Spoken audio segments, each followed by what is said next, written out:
to say hello and chat. But I am absolutely thrilled to have Rob joining us today. I was thrilled to have him on the podcast. I've learned so much from this guy.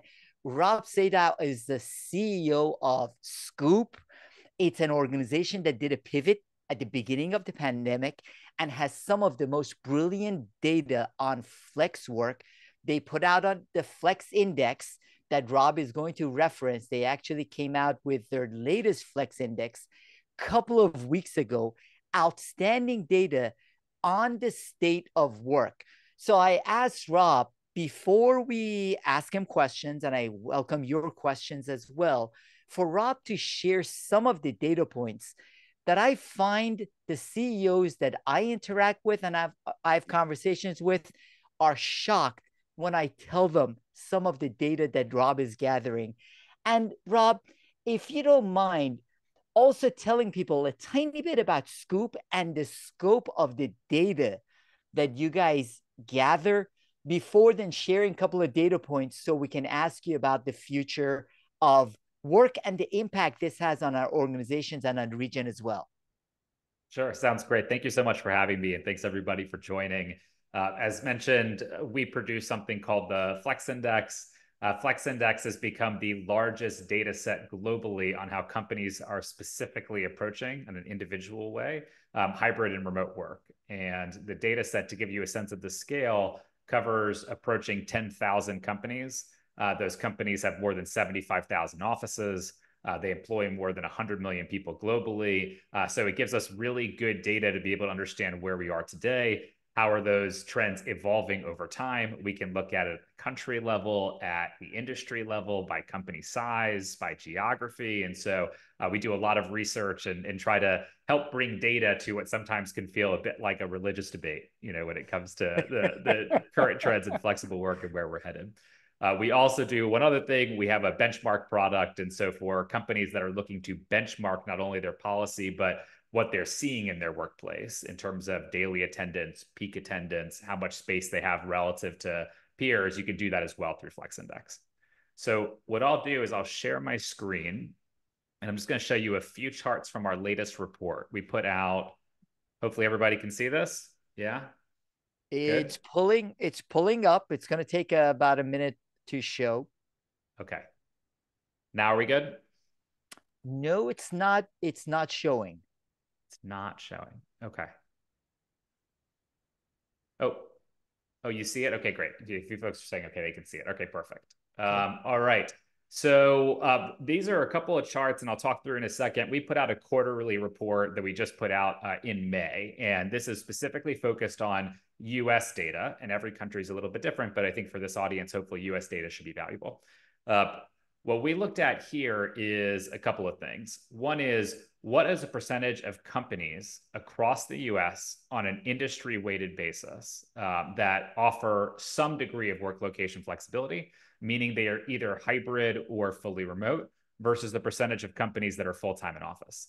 When we look at data here, we specifically look for corporate employees. So this doesn't include frontline workers who may work at these companies that may need to be in the office or kind of like be on the front lines full time. This is specifically for more desk-based work. What's the flexibility posture for the company?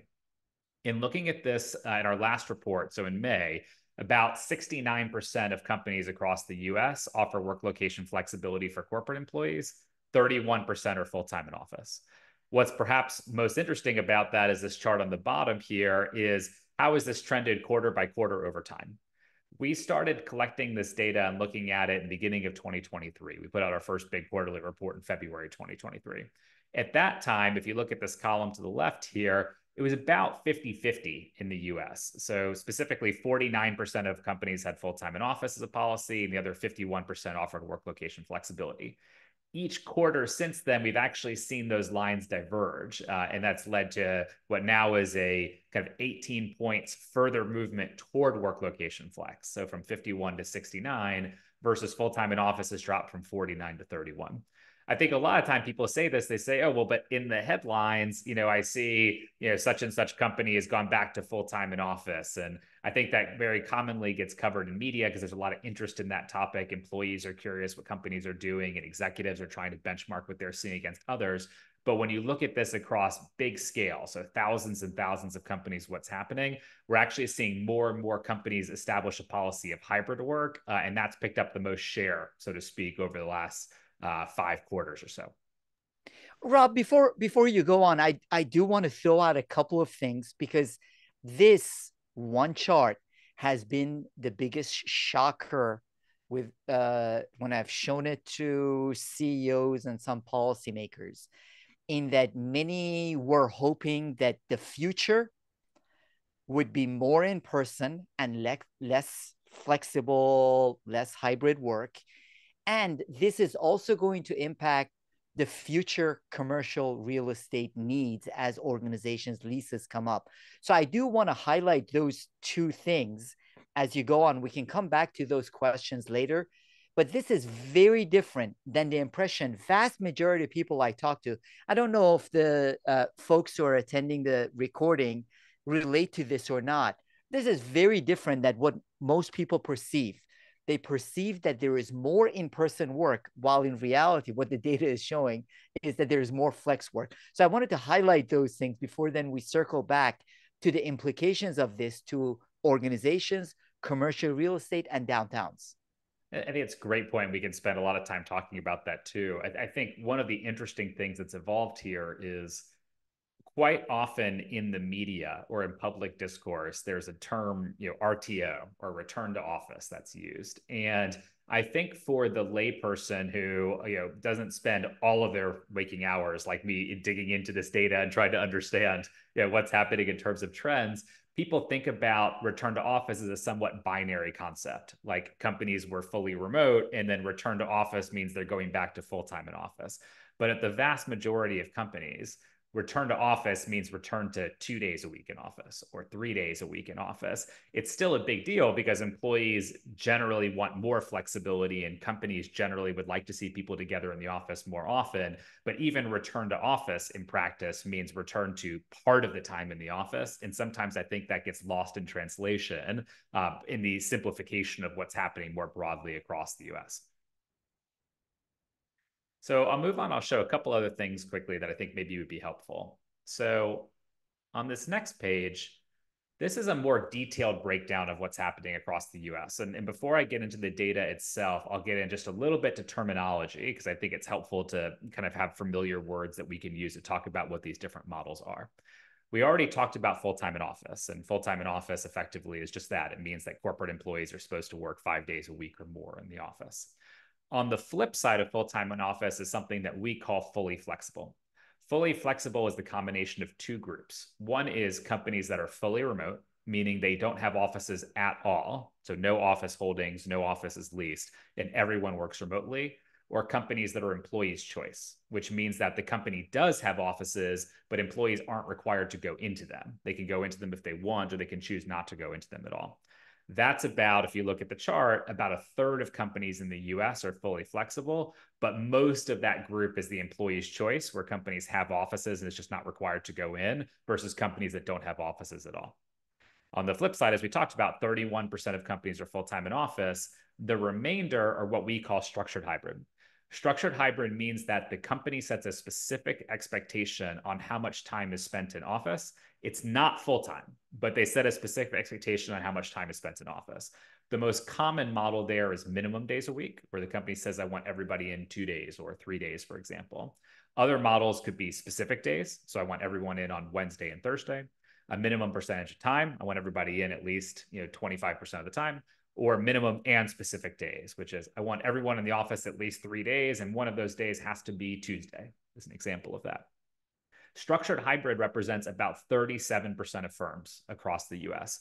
What's also interesting about that model, if you look at the bottom, is that's the model that is growing the fastest. It was 20% of companies about 5 quarters ago. Now it's 37% of companies. So most of that share change, if you will, that's moved away from full-time in office has moved toward structured hybrid. And that gets back to that same conversation we were having on what return to office really means. Most of the companies that are returning, so to speak, are returning to that structured hybrid model.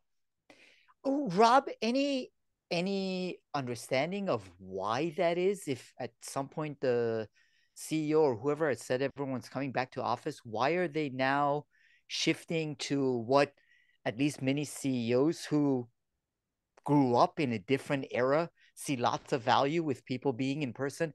Why would they now start shifting to uh, more flexible work?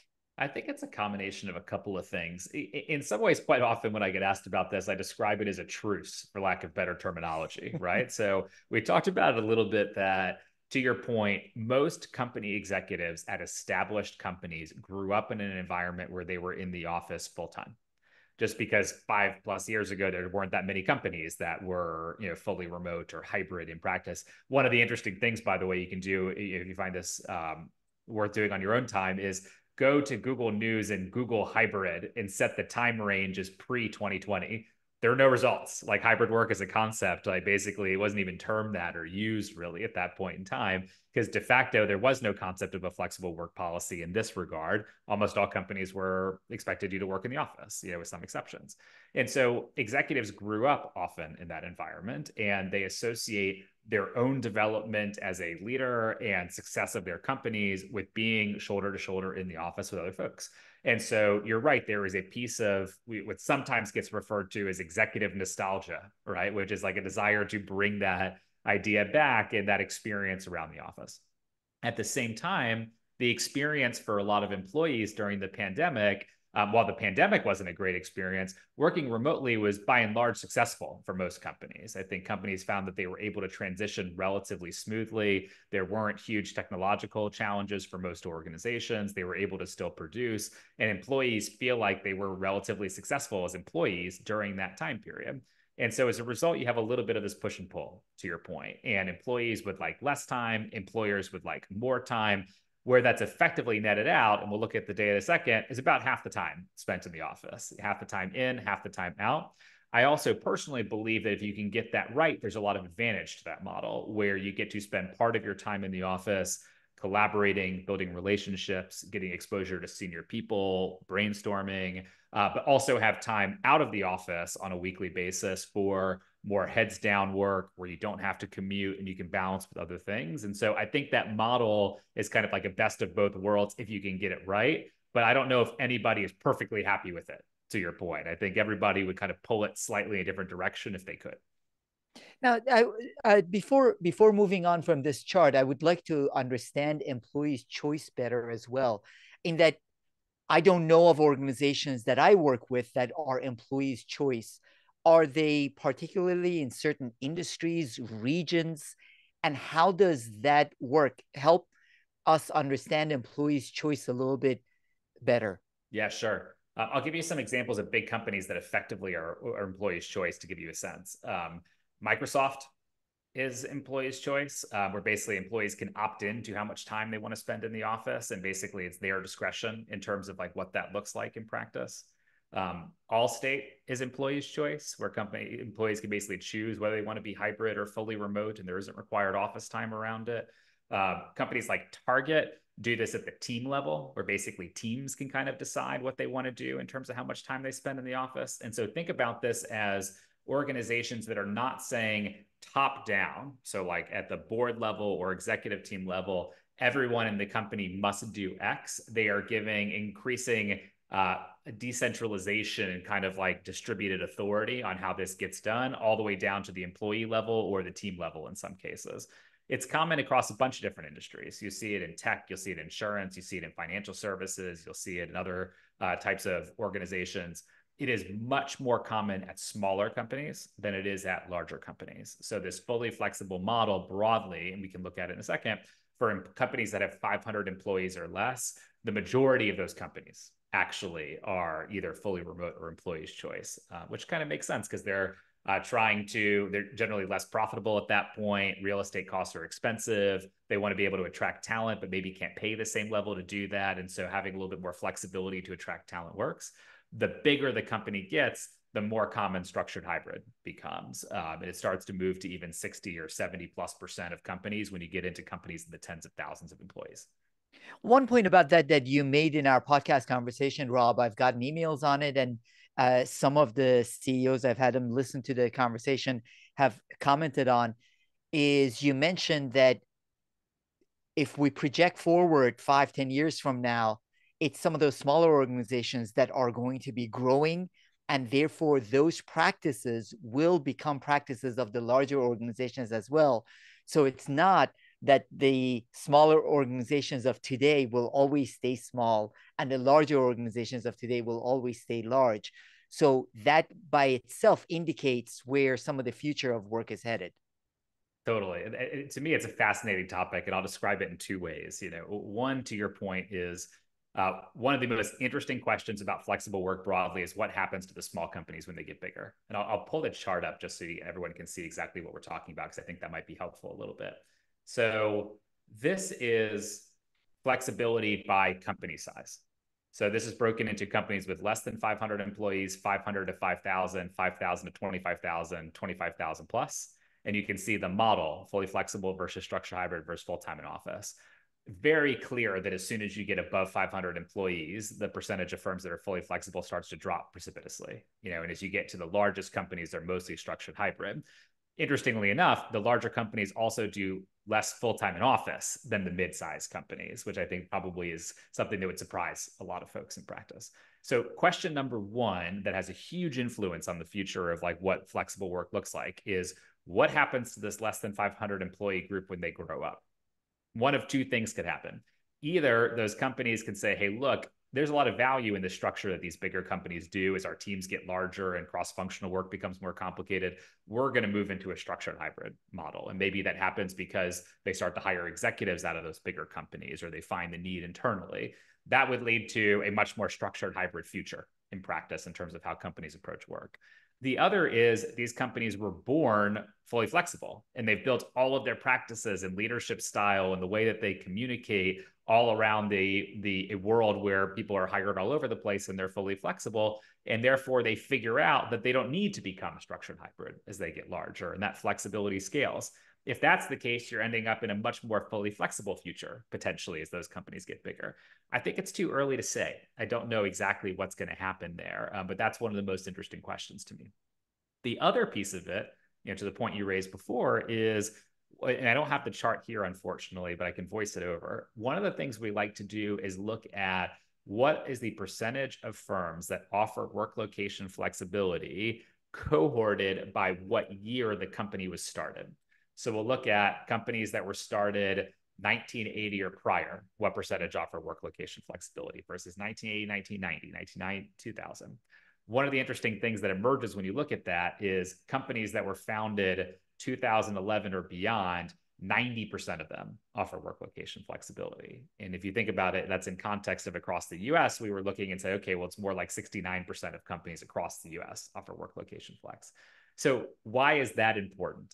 Well, if very few companies today are being started that are full-time in office, and which makes sense for a number of the reasons we talked about, well, today those are small companies, they employ relatively few people, but the likelihood that those companies are somehow along their journey going to believe that they need to go from no office required time to full-time in office is probably a big leap. I think the number of companies that actually cross that chasm and do that is relatively small. So what does that mean in practice? Well, it means imagine every company. So for anyone listening, like think about your company or organization today. Imagine every company in the world had to freeze their flexible work policy today, never allowed to change it again at any point in the future. Just by virtue of time passing, as the oldest companies potentially fail out and newer companies become a greater share of total companies, the world will become more flexible because those newer companies will become a larger share of the total company base. And so I often say the macro trend here is going to push toward flexibility, even if current companies make no different decision than they make right now in terms of how they approach this topic. That is fascinating to think about, and then it requires us to rethink the organizational and as well as community impact. But I know you want to show a couple of other charts before we get to questions. Go for it, Rob. Yeah, so what I'll do is I'll do it quickly so then we can get into a bunch of other stuff, but I think just a couple of things that might be interesting for folks. I get asked pretty often, what's the average time required in office in the US, right? Is it 2 days or 3 days or 5 days? What does that look like? This chart is all US companies weighted by their required days a week. So you can see each bar, 0 days, 1, 2, 3, 4, 5, and the percentage of companies that have that policy. What's fascinating about this is that when you weight average across the US, it is literally exactly half, right? Like the average company requires 2.49 days in the office. So think about that as half your time is spent in the office and half the time is working remotely. What's fascinating about it, though, is if I were to ask you without looking at this data, well, if the average is half, where do you think most companies come out? You probably would guess most are 2 days a week or 3 days a week, and that's what's creating the average. But in reality, it's tremendous polarization that's actually creating this picture. You've got about a third of companies that require no time at all. You've got about a third of companies that require full time in the office. And then you've got some, about a third, that are 2 to 3 days. And that's what's creating that average of about 2.5. And so it's not like we've all coalesced around 2 or 3 days in the office. It's actually quite polarized, but that polarization at scale kind of creates average, if that makes sense. Yeah, and to underline a point that you made, Rob, is that some of the smaller and fastest growing companies are in that initial data set of fully flexible. So again, we no one knows exactly what's going to happen in the future, but if current trend lines hold 5 years from now, 10 years from now, the data skews more toward that end rather than the more time in office end. I think that's right. And I think there's some of the biggest companies in the world have adopted that model, interestingly enough, right? NVIDIA, right, which is probably the hottest company on the planet, is fully flexible. Employees' choice as to whether you go into an office or not, right? And so it's not that companies haven't been able to generate trillions of dollars of value, in that model. But I think there's a lot of complexity around it that people are still working through and organizations are still trying to figure out. The last thing I'll show, and then I'll stop inundating you with data, is within structured hybrid models. So for companies that require some amount of time in office but not full time, what's the average amount of time specifically? Well, within that group, 2 to 3 days is by far the most common. So if you are structured hybrid, about 53% of those are 3 days a week, 36% are 2 days a week. So across those two, about 90% fall in the 2 to 3 day a week category. Average is about 2.6 days. One of the things that I think is interesting about this is, I get asked sometimes, should we have a 1 day a week policy? Like maybe we're fully flexible, but we want people to get together 1 day. Like, is that a good move for us? Or what do you think about 4 days a week versus 3 days? In my personal opinion, if you're setting policy 1 day a week or 4 days a week is a bit thankless in practice, because if you do 1 day, you have a lot of employees that say, hey, well, there are all these other companies that are fully flexible. Like, why are you making us come in the 1 day a week? But as an executive, it's not like you're getting that much office time together, right? Like you probably wish you could do more than 1 day a week in practice. On the other side, if it's 4 days, you have employees that look at it and say, so we're less flexible than every other company that offers work location flexibility. And they look at it and say, okay, basically it means the executive knows that they care about this, but really they wish it was 5 days a week, so that we'll throw you a bone to be 4 days a week. But you're not getting 5 days a week in the office if you're an executive. And so in some ways, if you're going to take a structured hybrid approach, you might as well balance it and make it enough that people spend meaningful time together a few days a week in the office, and enough that people aren't looking at it and saying, hey, well, we're way less flexible than others, in terms of what that looks like in practice. And so I generally advise 2 to 3 days a week being like the right answer if you're going to do structured hybrid. And I think those will continue to be the big kind of like share gainers or holders over time in terms of that model. Yeah, and that leads to many questions on the impact on organizations and the community as well. But I do want to first get to Amber's question. Amber says, do you find that people when in office are still working traditional hours or more hours? My organization is debating prioritizing continuing remote work versus having a 4-day work week? I assume, Amber, I assume she means 4-day in office work week. But again, are people working more, or are they working more hours? So therefore, could they fit it into a 4-day work week? Yeah. So, Amber, it's a great question.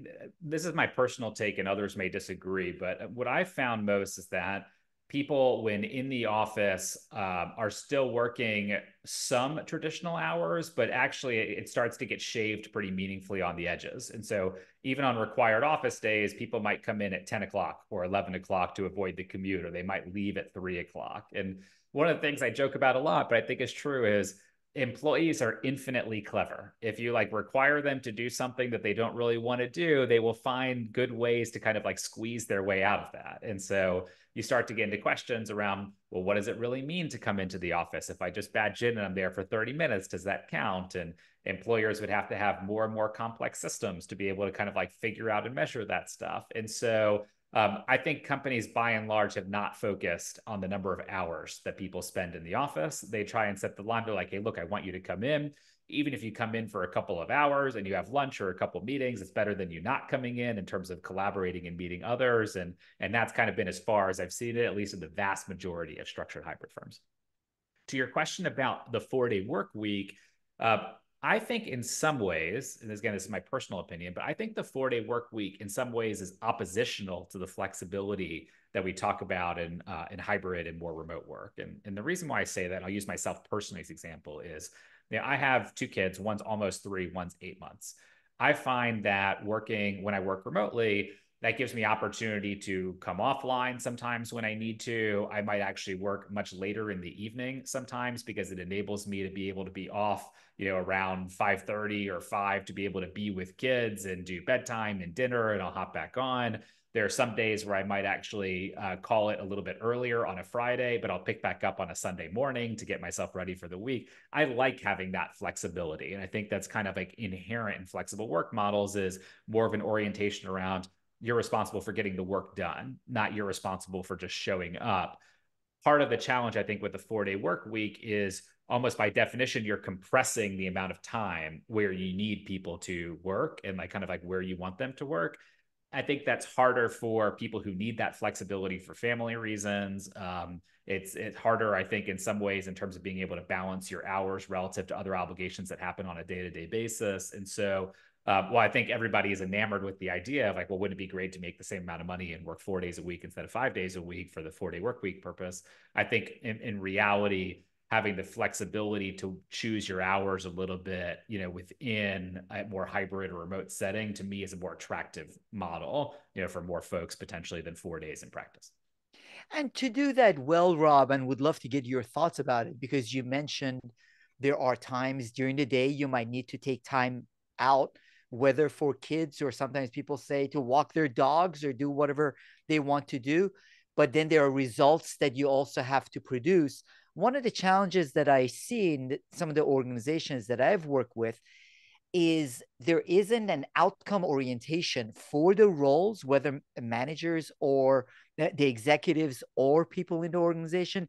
Therefore, it becomes a conversation around the number of hours worked and the number of days worked rather than outcomes. Would love to hear some of your thoughts with respect to how can this flex work be done well? Because the biggest frustration I hear from a lot of CEOs is they say productivity in my organization is really down.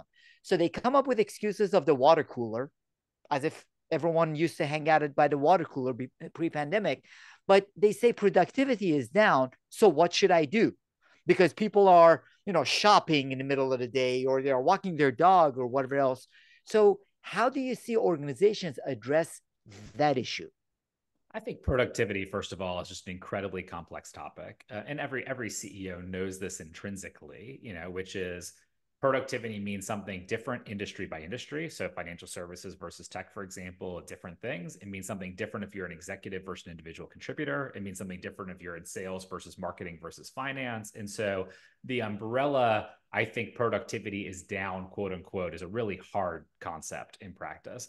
The only way you can really think about that is the organization missing targets or financially underperforming relative to where it was before. And that's even hard because you're talking about different macro contexts, right? Like operating in 2024 with interest rates where they are is an entirely different environment than operating in 2019. And so it's a little bit hard to compare across eras around this. In practice, I think the companies that do this well do a couple of things. One is they empower teams and focus with teams around how do you come up with team level agreements around how work gets done. We're in the office on these days or out for these days. When we go into the office, we use that time to do these things that are particularly valuable to do together in the office versus times that we're out, and effectively codify that at the team level in terms of how do we work in order to be a little bit more structured. Companies on the other side that do this poorly expect people to come into the office and structure their day exactly the same as the day they were not in the office. And as a result, they spend the day on Teams or Zoom and say, okay, well, why'd I come in the first place if I was just going to be on video conference?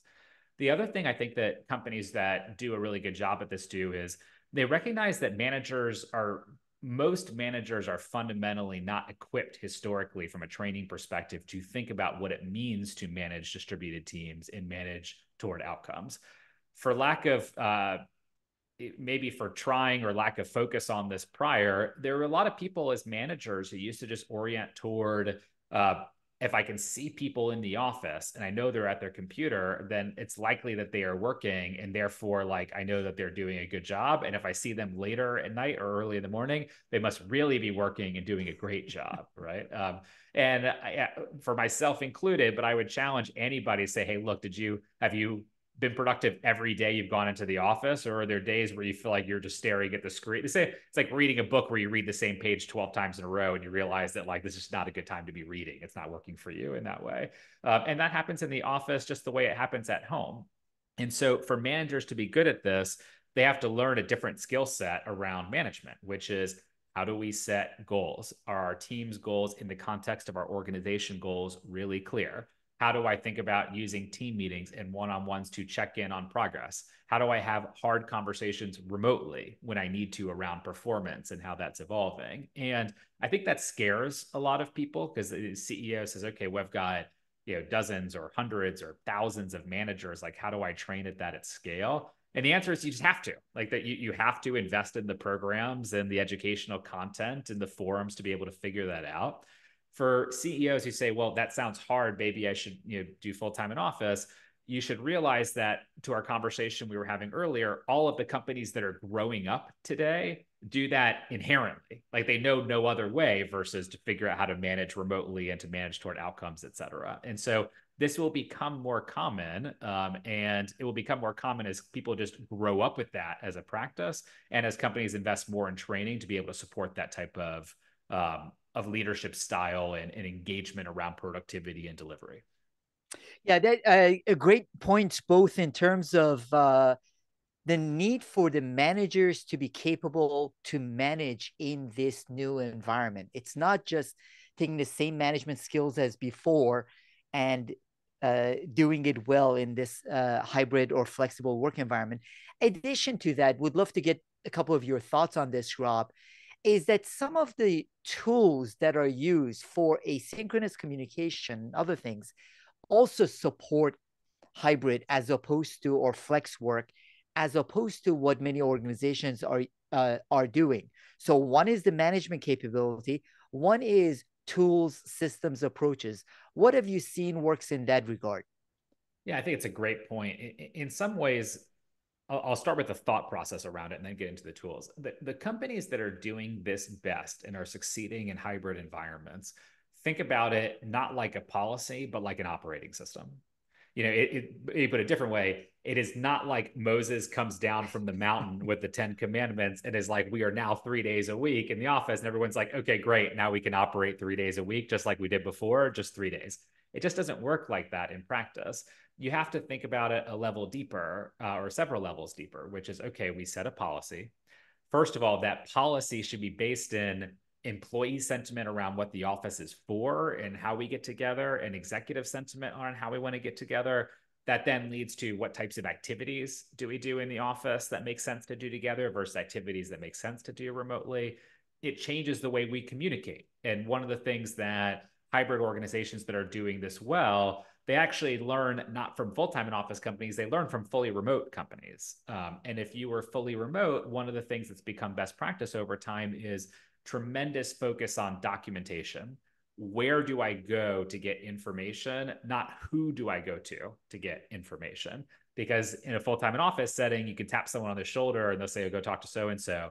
In a world where you can't really do that as easily or as painlessly as before, then it becomes a question of, okay, well, where do I actually go to find this information, or how do I document that decision or what came out of a meeting? And so it's those types of investments in the tooling around communication and the tooling around documentation and actually linking all the way through from the implementation all the way up to the strategy. That's where a lot of companies do well. It's the ones who actually go just like 10% of the way there, and they're like, what else do I have to do? I said we're 3 days a week, like we're hybrid. That's where you kind of fail. And one of my favorite people on this topic as a partner at BCG that we work with quite closely, Debbie Levitch, and she goes, if you think about the shift from on-prem to cloud, right? For anybody who's more familiar from a technology perspective, it's not like organizations woke up one day and they're like, okay, now we're cloud, right? Like that's it, right? There's actually a lot of investment in retooling and associated software that actually is required to actually make that movement over time. And it takes years to get it perfect and kind of operate that way. Hybrid as an kind of like an organism, if you will, to kind of like grow and develop is very similar. And companies that take it with that level of seriousness and ongoing investment from strategy all the way to tooling do much better. I'm sure, Rob, it's not the case with anyone attending this conversation or listening to this conversation later, but a lot of organizations that I see have pretty much stopped at the policy level, right? So they have set the policy of the number of days in a week in the office and everything else, and haven't thought about learning, as you said, first of all, from the fully remote organizations, some of the practices, approaches, the management practices, the communication systems, the knowledge capture that is required to make this work. So it's not just a policy, there's a lot more that goes into it. Yeah, I think that's exactly right. And the companies that I've seen, so Allstate's a great example of this. They do regular pulse surveys on top of their kind of like annual employee engagement survey to be able to get feedback on specific topics related to how they collaborate in a more flexible model. They do a lot of experimentation and testing different approaches to the physical setup of an office, to the way that we collaborate with a particular tool, to then incubate to roll out more broadly based on what works. And so they're constantly students of their own model and kind of like learning and trying to perfect, never believing they've kind of arrived, so to speak, but always thinking, okay, how do we keep doing this better and better? That's why I think some companies are even starting to hire or put in executive roles someone who's specifically responsible for how do we operate in a hybrid environment? Like there are VPs or chief hybrid officers, and there are people who are responsible for flexible work or new ways of working, it's been called. But it's a team or person that is like dedicated to thinking about this and evolving it on a regular basis. And that's the kind of dedication to it, I think, that leads to much better outcomes. Outstanding. Now, Rahul asks, can you discuss the C-suite if they should mirror the employees or not? And what are you seeing with the data as well? Yeah, so it's a great question, Rahul. So here's my perspective. If I were to turn that question back to you and say, let's not talk about mirroring flexibility, let's talk about mirroring values. Should the C-suite embody the same values of the organization or not? I think almost everybody, I would assume, would like undoubtedly say yes. Like if we have executives that don't role model the same values, like that's going to create an issue. Same thing is true when it comes to flexibility, right? Like if we say it's 2 days a week in the office, but every executive is in 5 days a week, well, you're kind of sending a pretty clear indication that like if you're not in 5 days a week, it's probably not going to be the place for you, or you may not get promoted and people will leave, right? And so executives, this is kind of painting with a broad brush, but like they're capable of working effectively in the office. They have other places, typically at home or elsewhere, they can work if they need to. They don't need to be in the office every day. Like if you set this policy, role model the policy. As a result, your direct reports will role model the policy. People will feel comfortable within. And I think that level of consistency up and down is pretty important.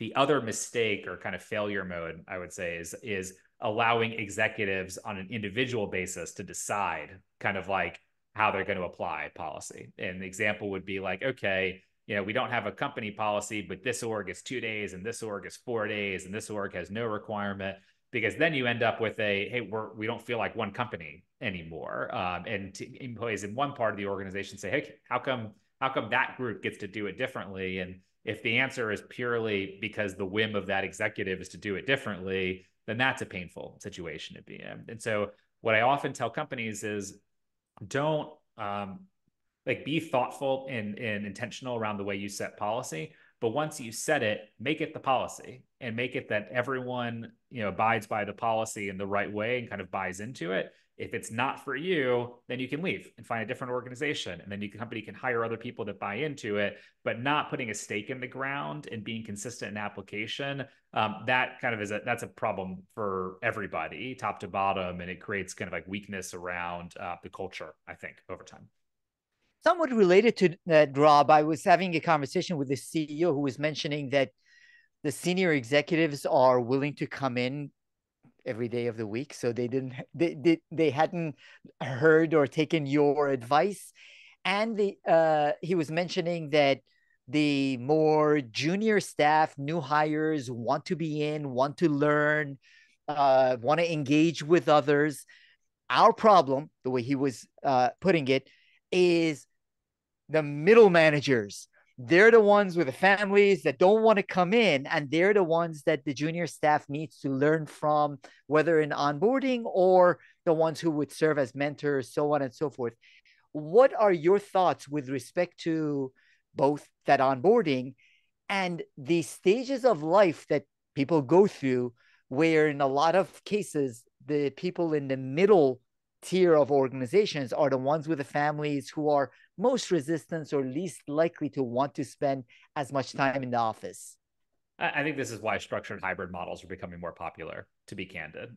Because look, do I believe that for junior people being around more senior people and learning by osmosis in that way is valuable? Absolutely. Like, for my own personal take, and my situation is not the same as anybody's, but I grew up early in my career working at Bain doing strategy consulting. I learned a lot about how you talk to clients and build models, et cetera, by actually sitting next to other people while they were on those calls or while they were building models, so I can understand how to do that, right? Apprenticeship, I think, is not just a consulting thing. I think that's true in a lot of industries in terms of how do you learn and develop. Now, do I need to be next to that person 5 days a week to learn? No, right? But being a few days a week, yeah, that's really valuable. And one of the interesting things around hybrid work is, before it was called hybrid, we were joking before about like if you search for the term hybrid on Google News, before it was called hybrid, most professional services companies operated kind of hybrid. It's just they weren't splitting time between office and home. It was office and client. But people are already used to not being next to each other all the time, because people would sometimes be at a client site and sometimes being in the office. And so those companies are really good typically at developing early talent, and they're very thoughtful around tracking and mentorship and what that looks like. Doesn't mean you need to see your manager or be next to them every day of the week to do it. And so to me, that's why that more balanced policy is becoming more attractive. 5 days a week is really hard for people at certain stages of life. Fully remote is hard for different people at certain stages of life. For example, like if I'm 22 and this is my first job and I live in New York and I've got 4 roommates in a 1,200 square foot apartment, like, not so easy to be super productive there. It's like very different than if you're 10 years or 20 years like further into your career. And so finding that balance and saying, hey, look, we're going to allow often teams to customize this. At the team level, we're going to find the right 2 days or whatever it is to be in the office together that takes into account people's individual needs or family situations. That's how you create that type of there's still the flexibility to figure it out, but also you can create that space for people to be together and learn and interact in a way that's healthy.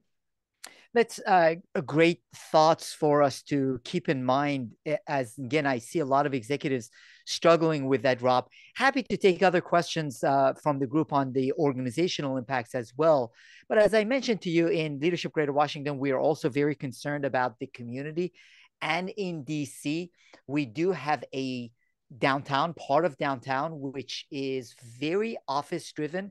There's been a lot of conflict with respect to what is going to happen to that downtown area. There is the federal government. So part of what many CEOs, some business organizations, others are pushing for. They are pushing for a future that is more like the past, not having reviewed your data of 5 days in the office because they say the downtown is going to fall apart if we don't get people back into downtown, into offices. Would love to get your thoughts with respect to these trend lines that you're seeing with flex work and how that is going to potentially impact office space and downtown, primarily office driven areas. Look, it's already very difficult, I think, for a lot of downtowns. And office is certainly in any trend, in any major shift, there are constituencies that benefit from that shift, and there are constituencies that are impacted in a more challenging way. And I think office, particularly in downtown areas that are highly exposed to office, meaning it's almost no office, very little residential or other stuff, are the ones that are most impacted by that. And it varies across the country in terms of different cities and what this looks like. But downtown DC and parts of DC are very impacted. There are parts of New York and San Francisco. So there's a number of cities across the US that are feeling that impact. I think a couple of things are happening on real estate and office specifically. One is the average company that's renewing or has a lease that comes up for renewal is renewing for less space. And that could be 10%, 20%, 30%. But typically it is lower relative to the number of employees than it was before. And a big part of that is because people aren't in the office every day in the same way. So they don't need quite the same capacity. And there's a cost saving opportunity there.